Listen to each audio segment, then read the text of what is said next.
The medical student toppled into love as he set his eyes on Sheila, the beautiful new transfer student. She had masses of long black hair and eyelashes so long they got tangled in her curls when she leaned over her desk. The medical student had a withdrawn nature, though not by inclined. He'd learned the hard way that people avoided him when they heard about his insane father, locked away in an asylum. But he had to overcome his taciturn nature or risk losing Sheila to one of the other followers that panned after her. So the medical student ventured to tutor Sheila in one of her classes. After that, it was easy. Sheila toppled into love with the medical student as madly as he was in love with her. They went everywhere together, hardly bearing to part for classes. The medical student lived in a bubble of joy, until one day he saw Sheila talking to a good-looking fellow who lived in the same dorm. They were laughing together, or something one of their professors had said in history class, and a shaft of sheer jealousy pierced through the medical student's gut. How dare she laugh with another man? He confronted Sheila with her precursor impasse, and she stared at him incredulously. "You're crazy," she said. He winced, reminded of his father, and shouted insults at Sheila until she stalked off in a rage.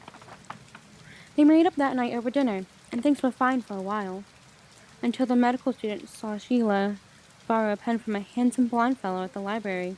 That set him off again. They hissed angry words at each other until the librarian kicked him out. The medical student huddled on the narrow bed in his dorm room until black anger gave way to common sense. He called Sheila and apologized. She accepted his apology, and they were back together. The medical student was scheduled to take Sheila to a local dance on Friday night, so he rushed back to the dorm to dress in his best. He turned to leave, and the medical student noticed that a scalpel had fallen out of his medical bag and lay haphazardly on his desk. He thrust it carefully inside the bag and went to pick up his girlfriend and escort her to the dance. The couple had a fabulous evening, dancing and drinking and eating. They left the party around midnight and walked hand in hand back to his dorm. Through the entryway, Sheila veered off for a moment to ask a red-haired fellow from one of her art classes about an assignment that was due the next day.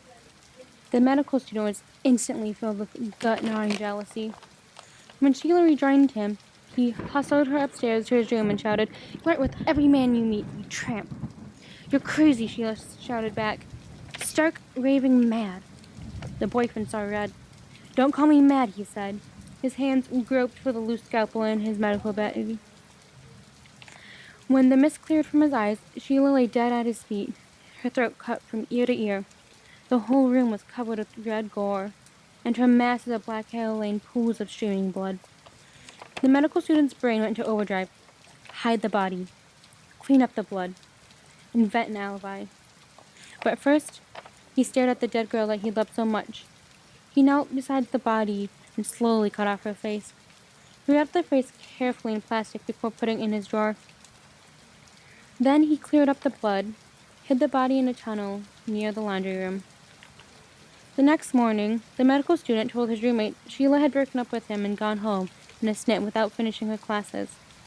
The roommate accepted the story without question and didn't appear to notice the way the medical student peered obsessively inside his desk drawer.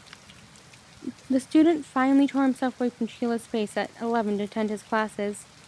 When he returned at lunchtime, he found his roommate leaning out of the open window looking ill. "I think I have the flu.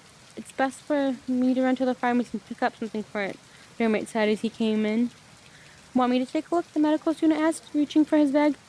The roommate turned white. "No, thank you, don't bother," he gasped, practically running from the room. The medical student shrugged in aspiration, peered in the drawer at Sheila's face, and settled down to work on a paper he had due next week.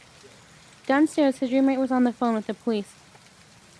The medical student went ballistic when the police came with a warrant to arrest him. They manhandled him out of his chair with a grim-faced officer took a look in the desk drawer. When he saw the dead girl's face, the officer violently and vomited onto the floor. The medical student was put into the asylum with his father, who was locked away in a padded room next door. Every day when enraged, his father tried to kill his attendees. The prophet boyfriend wept and stared out the window, seeing Sheila's lovely face in the branches of a nearby tree. The face seemed to sway in the rhythm of his father's fist as the insane parent pounded and pounded at the walls. Back in the dorm, the ghost of a young girl in a blood-stained dress still floats around the highways, searching for her face.